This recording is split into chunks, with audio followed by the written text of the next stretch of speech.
Hello everyone, my name is Renu Vaishnav और आज मैं आपके सामने लेके आई हूँ जो कि हम चैप्टर पढ़ रहे थे क्लास 10th में आनुवंशिकता और जैव विविधता। उसमें जैव विविधता के टॉपिक पे आज हम डिस्कस करेंगे।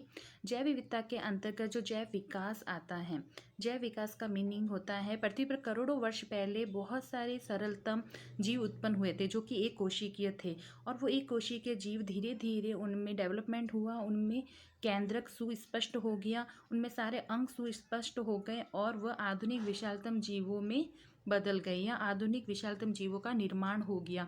इस कंप्लीट प्रक्रिया को, जिसमें जो एक कोशिकीय जीव वो कोशिकीय जीव के अंदर परिवर्तित होता है, उसे जैव विकास प्रक्रिया कहते हैं।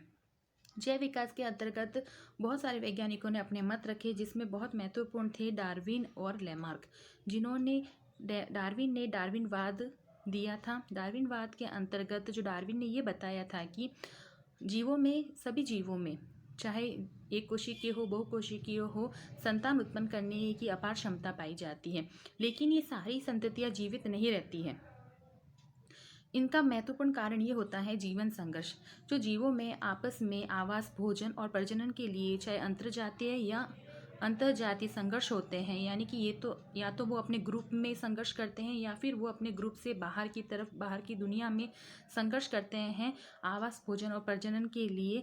इस संघर्ष को जीवन संघर्ष कहते हैं। और इसके अंतर्गत ये जीवन संघर्ष में पर्यावरण के अंदर सिर्फ वो जीव, जो जीव सफल होता है या जो जीव जीवित रहता है, वही इस पर्यावरण के प्रति अनुकूल होता है। और जो जीव पर्यावरण के प्रति अनुकूल होता है, जो ये संघर्ष करता है, उसमें कुछ विभिन्नताएं होती हैं या उसमें विभिन्नताएं मौजूद होती है या डेवलप हो जाती है, उत्पन्न हो जाती है। और इन विभिन्नताएं धीरे धीरे वंशानुगत हो जाती है और वंशानुगत होकर आगे नई संतति या नए जीव को या नई जाति को उत्पन्न करती है। यदि ये विभिन्नता पर्यावरण के प्रति अनुकूल है तो वो जीव प्राकृतिक चयनित होगा, प्रकृति में रहने के लायक होगा। इसे ही डार्विन ने प्राकृतिक वर्ण का सिद्धांत बताया था।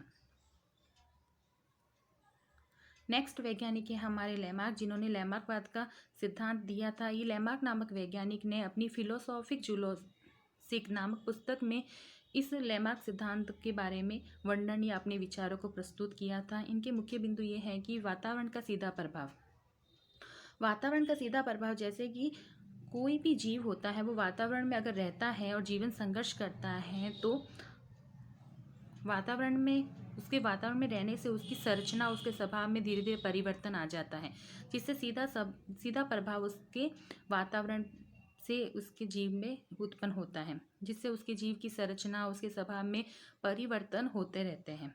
नेक्स्ट सेकंड पॉइंट है अंगों का उपयोग और अनुपयोग। अंगों का उपयोग और अनुपयोग से तात्पर्य है कि वो अंग जो हमारे जीवन में, अगर हमें उनकी ज़रूरत है और वो हमारे इस जीवन में हमारे लिए बहुत ज़्यादा ज़रूरी है, और वो धीरे धीरे विकसित होते रहेंगे, जिनकी हमें ज़रूरत होती है। और जिन अंगों की हमें ज़रूरत नहीं होती है वो, या फिर वो हमारे जीवन में ज़रूरी नहीं है, तो वो धीरे धीरे विलुप्त हो जाएंगे।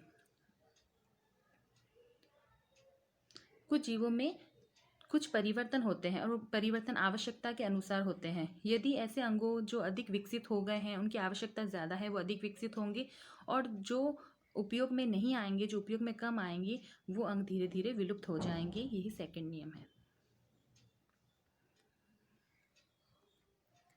नेक्स्ट थर्ड पॉइंट है उपार्जित लक्षणों की वंशागति। उपार्जित लक्षणों की वंशागति मतलब जो लक्षण हमने उत्पन्न किए हैं, जो लक्षण यानी कि जो अंग हमारे विकसित हो गए हैं, जो हमें ज़्यादा ज़रूरत है, जिनकी ज़्यादा आवश्यकता है, वो लक्षण हमने जो उपार्जित किए हैं, वो एक पीढ़ी से दूसरी पीढ़ी में वंशानुगत होते रहते हैं, एक नई जाति का निर्माण करते हैं। जैसे कि ऊंचे पेड़ों की पत्तियों को खाने के लिए जिराफ की लंबी गर्दन। जिराफ जो पहले स्टार्टिंग में बहुत ही एक कम गर्दन वाला प्राणी हुआ करता था, लेकिन धीरे धीरे जैसे जैसे आसपास की जो घास फूस या पत्तियां, वनस्पतियां कम होती गई, तो ऊंची ऊंची पेड़ों की पत्तियां उन्हें खाने के लिए वो अपनी गर्दन को ऊंचा करता था, जिससे उसकी जो गर्दन थी उसमें अलग विभिन्नता उत्पन्न हो गई और वो लंबी हो गई। ये इसमें उपार्जित लक्षणों की वंशागति का एग्जाम्पल है। इसके बाद में हमें ये एग्जाम में पूछा जाता है कि समजात अंग किसे कहते हैं, समवर्ती अंग किसे कहते हैं। ये भी एक बहुत मोस्ट इम्पोर्टेंट क्वेश्चन है। समजात अंग का मतलब होता है कि वे अंग जिनकी उत्पत्ति और मूल रचना समान होती है। उत्पत्ति और मूल रचना तो समान होगी, लेकिन उनके कार्य भिन्न भिन्न होंगे। एग्जाम्पल जैसे कि पक्षी के पंख और मनुष्य के पंख, दिखने में ये एक जैसे नहीं होते हैं, दिखने में एक जैसे नहीं होते हैं, लेकिन उनकी जो रचना होती है, इनकी जो बनावट होती है, अंदर की जो प्रकृति होती है वो एक जैसी होती है, लेकिन उनके कार्य भिन्न भिन्न होते हैं। पक्षी का पंख उड़ने में काम आता है और मनुष्य के हाथ से हम कोई भी वस्तु पकड़ सकते हैं, तो इसे समजात अंग कहते हैं, जो कि कार्य में भिन्न भिन्न हो। समवर्ती अंग का जस्ट इसका ऑपोजिट है। वे अंग जिसकी उत्पत्ति और रचना तो भिन्न होती है, इनकी बनावट भिन्न होती है, किंतु उनका कार्य समान है। पक्षियों के पंख और तितली के पंख दिखने में बिल्कुल भी एक जैसे नहीं दिखते हैं, लेकिन उनका काम समान है, दोनों ही उड़ने के काम आते हैं। नेक्स्ट क्वेश्चन है हमारा डीएनए से रिलेटेड होगा, जो एग्जाम में आ सकते हैं और बहुत बार आया भी है। डीएनए की फुल फॉर्म होती है डीऑक्सी राइबो न्यूक्लिक अम्ल। डीएनए की खोज सर्वप्रथम फ्रेडरिक मिशन ने की थी, लेकिन जो डीएनए का आणविक संरचना का जो मॉडल है वो वाटसन व क्रिक ने दिया था। डीएनए की आणविक संरचना वाटसन व क्रिक ने दी थी और वह द्विकुंडलित मॉडल प्रस्तुत किया था वाटसन व क्रिक ने। इसमें जो फर्स्ट पॉइंट है वो है कि डीएनए एक न्यूक्लियोटाइड एकलक से बना हुआ है। न्यूक्लियोटाइड क्या होता है? न्यूक्लियोटाइड कैसे बनता है? न्यूक्लियोटाइड एक पेंटोज शर्करा का फर्स्ट एक अणु, फास्फोरिक अम्ल का अणु और नाइट्रोजनी क्षारक के अणु, जब ये तीनों अणु आपस में मिलते हैं और नाइट्रोजन क्षारक के अंतर्गत एडेनिन, गुआनिन, साइटोसिन, थाइमिन आते हैं, जब ये तीनों ही आपस में मिलते हैं तो एक न्यूक्लियोटाइड एकलक का अणु बनता है। और जब बहुत सारे न्यूक्लियोटाइड आपस में मिलते हैं तो पॉलीन्यूक्लियोटाइड बनता है।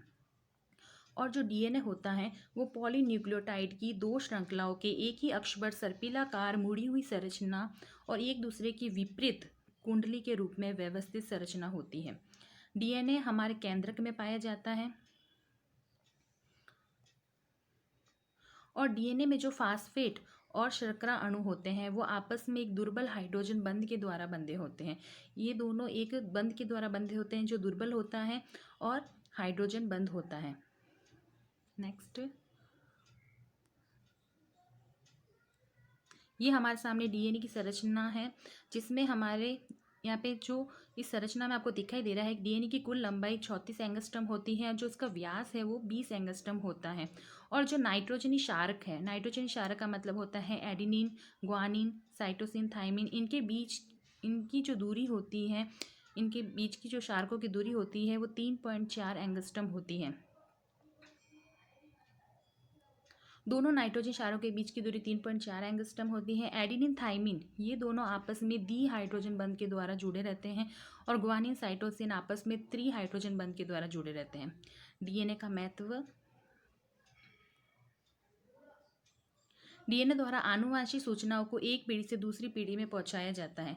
डीएनए हमारे आनुवांशिक सूचनाओं को एक पीढ़ी से दूसरी पीढ़ी में पहुंचाने के लिए कार्य करता है, क्योंकि डीएनए में गुणसूत्र होते हैं और गुणसूत्रों पे जीन वाहक के रूप में उपस्थित होते हैं, जिनमें हमारे माता पिता के जो लक्षण होते हैं वो जीन वहन करता है और उन्हीं लक्षणों को आगे से आगे पीढ़ी दर पीढ़ी वो पहुँचाता है।